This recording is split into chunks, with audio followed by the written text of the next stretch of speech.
आज हम इस्लाम के इतिहास के एक ऐसे महान शख्सियत के बारे में चर्चा करने जा रहे हैं जिन्हें महान अल्लाह ताला ने पूरे जहां का सुल्तान बनाया था। वे हमेशा के लिए जीवित रहने के लिए आबे हयात की तलाश में गए थे। एक दिन बादशाह जुल्करनैन अलैहिस्सलाम इस्लाम के प्रचार के उद्देश्य से एक अनजाने रास्ते पर कहीं जा रहे थे। चलते चलते वे बहुत सी बातें सोच रहे थे। कुछ समय बाद वे थक गए और एक स्थान पर आराम फरमाने लगे। मन में विचार कर रहे थे कि पूरी दुनिया में इस्लाम का पैगाम कैसे पहुंचाया जाए और दुनिया के पूर्व से पश्चिम तक अल्लाह की तौहीद का संदेश कैसे फैलाया जाए। इसी दौरान आसमान के एक फरिश्ते के साथ उनकी बातचीत हुआ करती थी। अचानक वह फरिश्ता बादशाह जुल्करनैन अलैहिस्सलाम के पास आया, सलाम किया और पूछा, हे सुल्तान, आप इतनी गहराई से क्या सोच रहे हैं? तब बादशाह जुल्करनैन अलैहिस्सलाम ने कहा, मैं अपनी पूरी जिंदगी अल्लाह की इबादत करना चाहता हूँ और इस्लाम का पैगाम पूरी दुनिया में फैलाना चाहता हूँ, लेकिन एक दिन मौत तो आएगी ही। फिर इस्लाम का प्रचार कैसे होगा? अच्छा, मुझे बताइए, अल्लाह के फरिश्ते किस प्रकार इबादत करते हैं? यह सुनकर फरिश्ते ने कहा, आसमान के फरिश्ते जिस इबादत में लगते हैं कयामत तक उसी में लगे रहते हैं। अगर कोई फरिश्ता रुकू में खड़ा होता है तो कयामत तक रुकू में ही खड़ा रहेगा, और अगर कोई फरिश्ता सजदे में है तो कयामत तक उसी में रहेगा।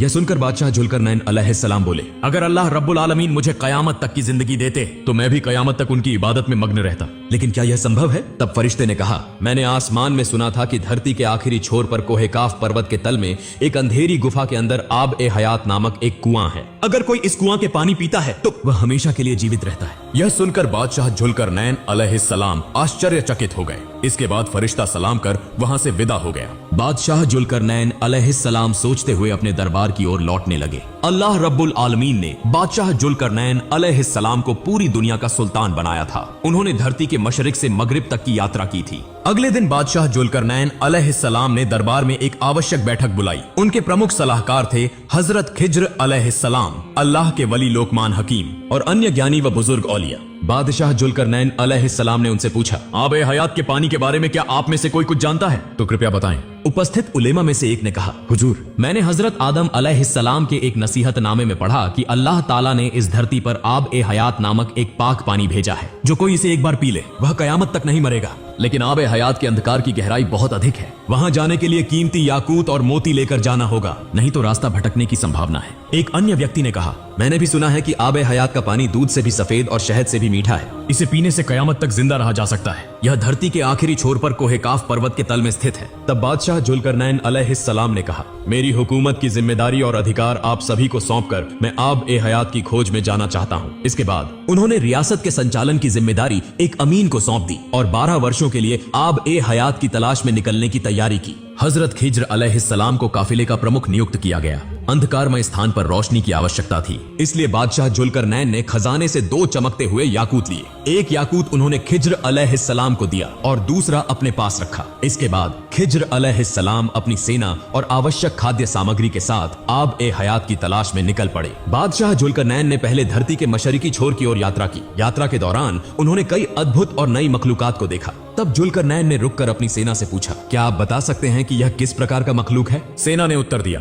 हुजूर, हमें इस प्रकार के मखलूक के बारे में पहले कोई जानकारी नहीं थी। यह भी अल्लाह रब्बुल आलमीन की कुदरत का एक निशान है। आगे बढ़ते हुए वे एक नदी पर पहुंचे। वहां उन्होंने देखा कि नदी में एक प्रकार के लोग रहते हैं जिनके सामने का हिस्सा इंसानों जैसा है और पीछे का हिस्सा मछली जैसा। वे नदी के अंदर भी रहते हैं, न कभी बात करते हैं और न ही इंसानों के साथ मेलजोल रखते हैं। यह देखकर जुल्करनैन ने अपनी सेना से पूछा, क्या आपने पहले इस प्रकार की जाति देखी है? सेना ने कहा, हुजूर, देखना तो दूर, हमने इस प्रकार की जाति के बारे में कभी सुना भी नहीं। जुल्करनैन ने कहा, जाओ उनमें से 2 को पकड़ कर लाओ। सेना ने कहा, हुजूर, उन्हें पकड़कर क्या करेंगे? जुल्करनैन ने उत्तर दिया, आजमाइश करेंगे कि वे वास्तव में इंसान हैं या किसी अन्य मखलूक के। सेना उनके पास गई, लेकिन वे कोई प्रतिरोध नहीं कर रहे थे और चुपचाप वहीं बैठे थे। सेना ने उनमें से 2 को पकड़ लिया। कई परीक्षणों के बाद यह पाया गया कि उनके पास इंसानों की कोई विशेषता नहीं थी। वे वास्तव में मछली प्रजाति के थे। इसके बाद उन्हें नदी में वापस छोड़ दिया गया। फिर समय बर्बाद किए बिना जुल्करनैन और उनकी सेना आगे बढ़ने लगे। कुछ दूर चलने के बाद वे एक स्थान पर पहुंचे जहां उन्होंने एक अजीब प्रकार की मानव जाति देखी। वे पशुओं की तरह 4 पैरों पर चलते थे और जंगल की गुफाओं में झुंड बनाकर रहते थे। जुल्करनैन और उनकी सेना को देखकर वे इधर उधर भागने लगे। तब जुल्करनैन ने अपनी सेना से पूछा, ये किस प्रकार की मानव जाति है? क्या आपको इनका नाम पता है? उन सेना ने उत्तर दिया, हुजूर, हमें इनके बारे में कोई जानकारी नहीं है। जुल्करनैन ने कहा, जंगलों के भीतर से यात्रा करते हुए क्या आपने इस प्रकार की मानव जाति पहले देखी है? उन सेना ने उत्तर दिया, हुजूर, देखना तो दूर, हमने इनके बारे में पहले कभी सुना भी नहीं। जुल्करनैन ने कहा, जाओ उनमें से किसी एक को पकड़ कर लाओ। उन सेना ने उत्तर दिया, हुजूर, वे तो हमें देखकर डर के मारे भाग रहे हैं, उन्हें पकड़ कर लाना मुश्किल होगा। जुल्करनैन ने कहा, उनकी भी आजमाइश करेंगे कि वे वास्तव में मानव जाति हैं या नहीं। सेना ने उनमें से एक को पकड़ लिया। परीक्षण के बाद यह पाया गया कि उनकी आकृति इंसानों जैसी थी, लेकिन उनके पास कोई अक्ल नहीं थी। वे बहुत डरे हुए थे और किसी अन्य जाति को देखकर गुफाओं में भागने लगते थे। इसके बाद जुल्करनैन ने वहां अधिक समय न लगाकर अपनी यात्रा जारी रखी। चलते चलते वे 2 पहाड़ों के बीच पहुंचे। वहां उन्होंने एक समुदाय देखा जो उनकी भाषा को समझने में असमर्थ था। तब बादशाह जुल्करनैन ने संकेतों के माध्यम से वहां के लोगों की बात समझने की कोशिश की। उन्होंने कहा, हुजूर, आपके जैसे आदिल और सच्चे सुल्तान का हमारे बीच होना हमारे लिए इज्जत की बात है। उन्होंने आगे कहा, हे जुल्करनैन, याजूज माजूज नाम की मनुष्य रूपी दैत्य जाति इस धरती पर भारी फसाद मचा रही है। जब वे निकलते हैं तो उनके डर से सभी लोग अपने घरों को छोड़कर कहीं और शरण लेने को मजबूर हो जाते हैं। वे हर चीज को नष्ट कर देते हैं, यहाँ तक कि खाद्य सामग्री और पशुओं को भी खत्म कर देते हैं। उनकी संख्या इतनी ज्यादा है कि हम उनसे लड़ नहीं सकते। कृपया हमें उनसे बचाइए। इसके बाद उन्होंने कहा, हे जुल्करनैन, क्या हम सदका करके आपको कुछ धन दे सकते हैं ताकि आप उनके और हमारे बीच एक बड़ी दीवार बना सकें? बादशाह जुल्करनैन ने उत्तर दिया, अल्लाह ताला ने मुझे जो धन और शक्ति दी है वह पर्याप्त है। बस आप मुझे अपने श्रम से मदद करें और मैं आपके और याजूज माजूज के बीच एक दीवार बना दूंगा। इसके बाद जुल्करनैन ने याजूज माजूज की प्रकृति और उनके कार्यों के बारे में जानकारी ली। लोगों ने बताया कि उनमें कुछ इंसानों जैसे हैं पर उनकी जीभ बहुत लंबी है। कुछ के शरीर इंसानों जैसे हैं लेकिन चेहरा पशुओं जैसा। कुछ के बड़े बड़े कान हैं तो कुछ के सिर पर सींग होते हैं। फिर जुल्करनैन ने कहा, तुम लोग मेरे पास लोहे की चादरें लाओ। अगले दिन सैनिकों ने मिट्टी खोदकर लोहा और तांबा एकत्र करना शुरू कर दिया। जब दोनों पहाड़ों के बीच का स्थान लोहे से भर गया तो जुल्करनैन ने कहा, भट्टी में आग जलाओ और लोहे को गर्म करो। जब लोहा पिघलकर द्रव में बदल जाए तो उसमें पिघला हुआ तांबा डाल दो। इस तरह वहां एक विशाल दीवार बना दी गई। इसके बाद याजूज माजूज कभी उस दीवार को पार नहीं कर सके। इस काम को पूरा करने के बाद जुल्करनैन ने कहा, यह मेरे अल्लाह का करम है। बादशाह जुल्करनैन की इस ताकत को देखकर वहां के लोगों ने इस्लाम धर्म को स्वीकार कर लिया। हदीसों में उल्लेख मिलता है कि कयामत तक वे याजूज माजूज के अत्याचार से सुरक्षित रहेंगे। हजरत अली रदियल्लाहु अन्हु से वर्णित एक हदीस में कहा गया है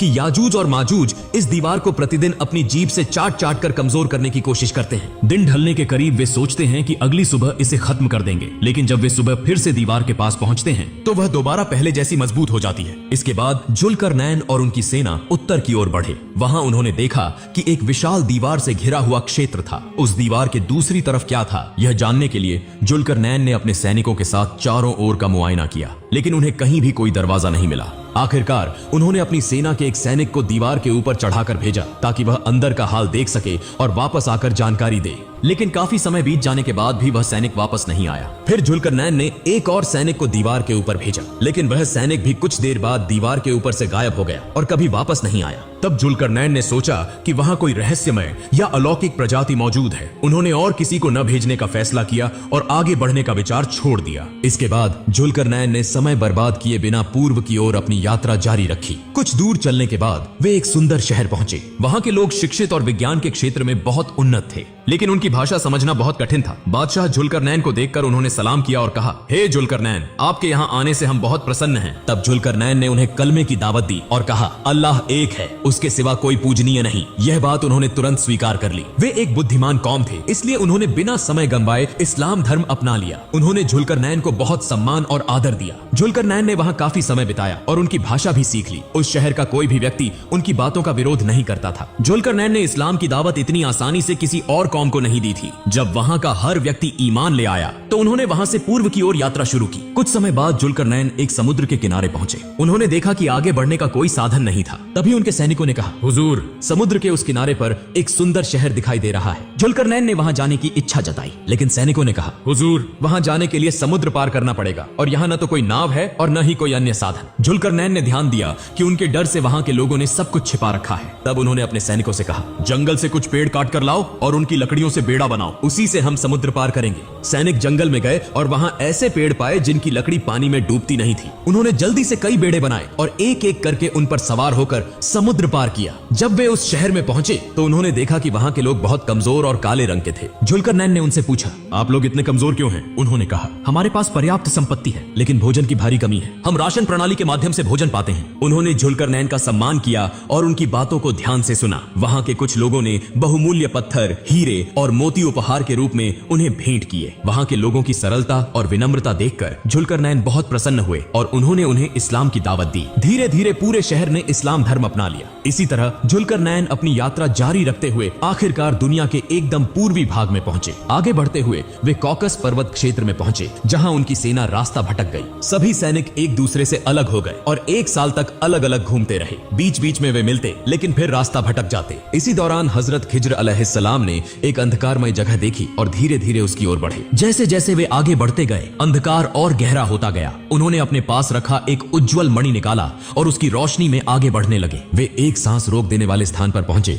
और वहां एक कुआं देखा। कुएं के पास जाकर उन्होंने पानी का रंग देखा और उसे आबे हयात समझा। उन्होंने दोनों हाथों से पानी भरकर पिया। वह पानी शहद से भी मीठा, दूध से भी सफेद और कस्तूरी से भी अधिक सुगंधित था। हजरत खिज्र ने उस पानी को भरपेट पिया और अल्लाह का शुक्र अदा किया। इससे उनकी भूख और प्यास मिट गई, शरीर को नई शक्ति मिली और उनका चेहरा चमकने लगा। फिर उन्होंने सोचा कि इस पानी को जुल्करनैन को भी पिलाएंगे। इसके बाद वे वापस लौटने लगे। हजरत खिज्र अलैहिस्सलाम जहां पहुंचने के लिए उन्होंने बहुत दिनों तक सफर किया था, वहां से बाहर निकलने में उन्हें 10वें हिस्से का समय भी नहीं लगा। बहुत कम समय में वे अंधकार से बाहर आ गए और जुल्करनैन को ढूंढने लगे। लंबी तलाश के बाद उनका सामना कुछ सैनिकों से हुआ। सैनिक खिज्र अलैहिस्सलाम को पहचान नहीं पाए। उन्होंने पूछा, आप कौन हैं और इस अंधकारमय स्थान पर क्या कर रहे हैं? खिज्र अलैहिस्सलाम थोड़ी देर तक चुप रहे, फिर कहा, मैं खिज्र अलैहिस्सलाम हूँ। सैनिकों ने कहा, हम आपको पहचान नहीं पा रहे, आपकी सूरत इतनी बदल कैसे गई? तब खिज्र अलैहिस्सलाम ने बताया, मैंने आबे हयात के पानी का सेवन किया है। आबे हयात पीने के बाद खिज्र अलैहिस्सलाम का चेहरा इतना उज्जवल हो गया था कि उनकी पुरानी सूरत से कोई समानता नहीं रह गई थी।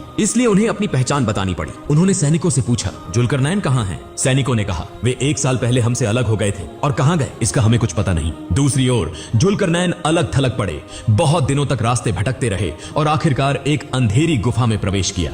गुफा के अंदर बहुत दूर जाने के बाद उन्होंने एक विशाल महल देखा। धीरे धीरे महल के करीब जाकर उन्होंने देखा कि दरवाजे पर एक बहुत बड़ा मुर्गा खड़ा है। वह मुर्गा इंसानों की तरह बोल सकता था। जुल्करनैन को देखते ही मुर्गा बोला, हे पृथ्वी के शासक जुल्करनैन, आप यहाँ किस लिए आए हैं? जुल्करनैन ने कहा, मैं आबे हयात की तलाश में यहाँ आया हूँ। अगर मुझे आबे हयात मिल जाए तो मैं हमेशा के लिए जीवित रह सकूंगा। जुल्करनैन की बात सुनकर मुर्गा हंसने लगा और कहा, अल्लाह ने आपको जो विशाल राज्य और अपार सुख सुविधाएं दी हैं, उससे आपका मन नहीं भरा? अब आप कयामत तक जीवित रहना चाहते हैं? इतना लालच ठीक नहीं है। दुनिया का समय अब समाप्त होने को है। गाने बजाने का चलन बढ़ चुका है। पुरुष औरतों का वेश धारण करेंगे और औरतें पुरुषों का। लोग बड़ी बड़ी इमारतें बनाएंगे और दुनिया की ऐश आराम में डूब जाएंगे। अल्लाह का जिक्र लोगों के दिलों से गायब हो जाएगा। दिन ब दिन इंसान पतन की ओर बढ़ेगा। ऐसे में कयामत तक जीवित रहने का क्या फायदा? यह कहकर मुर्गा अपने पंख फड़फड़ाने लगा और महल मोतियों, हीरों, जवाहरात और बेशकीमती पत्थरों से भर गया। फिर मुर्गा बोला, क्या आप इन सब चीजों को लेना चाहते हैं? जुल्करनैन ने कहा, नहीं, मुझे यह सब नहीं चाहिए। फिर मुर्गा बोला, तो आप आगे बढ़ें, वहां आपको और कुछ पता चलेगा। जुल्करनैन मुर्गे की बात मानकर आगे बढ़े। कुछ दूरी पर उन्होंने देखा कि हजरत इसराफील अलैहिस्सलाम एक विशाल सिंगा लेकर खड़े हैं। उनकी निगाहें आसमान की ओर लगी हुई थीं। जुल्करनैन वहां पहुंचे और हजरत इसराफील अलैहिस्सलाम को सलाम किया। इसके बाद इसराफील अलैहिस्सलाम ने उनसे पूछा, हे जुल्करनैन, आप किस उद्देश्य से यहाँ आए हैं? जुल्करनैन ने कहा, मैं आबे हयात की तलाश कर रहा हूँ। मैं आबे हयात का पानी पीकर कयामत तक जीवित रहना चाहता हूँ। तब इसराफील अलैहिस्सलाम ने जुल्करनैन की बात सुनकर कहा, तुम्हारे लिए इस तरह का लालच न करना ही बेहतर है। लंबी उम्र पाने के बाद भी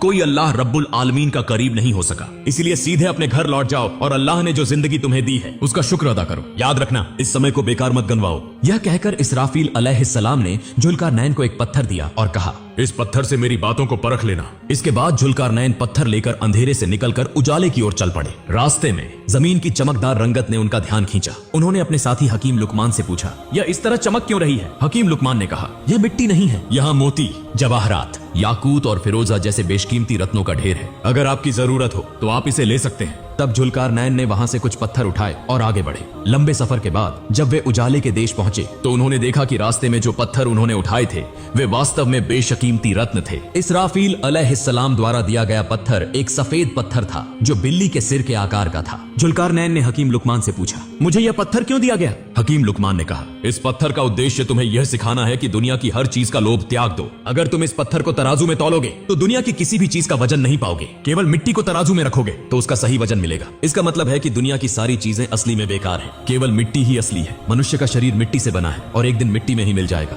महल, पेशा, धन दौलत कुछ भी स्थायी नहीं है, इसलिए हमें उस मिट्टी में लौटने के लिए तैयार रहना चाहिए। यह सुनकर जुल्करनैन ने अपने पास की सारी संपत्ति, सोना, चांदी, हीरे, मोती और पैसा वहां मौजूद लोगों में बांट दी और कहा, तुम सब अपने घर लौट जाओ, मैं इस पहाड़ के नीचे अपना बाकी जीवन गुजारूंगा। इसके बाद उन्होंने सभी को विदा किया और अपनी माँ को एक पत्र लिखा जिसमें उन्होंने कहा कि वह उनके लिए हमेशा दुआ करती रहे। उन्होंने यह भी कहा कि वह कयामत के दिन अपनी माँ से मिलेंगे। जुल्कारनैन की माँ ने उनका पत्र पाकर आंसू बहाए और जब तक वह जीवित रही अपने बेटे के लिए दुआ करती रही। जुल्कारनैन पहाड़ की तलहटी में बैठकर अल्लाह की इबादत करते रहे। इसी तरह कई साल बीत गए।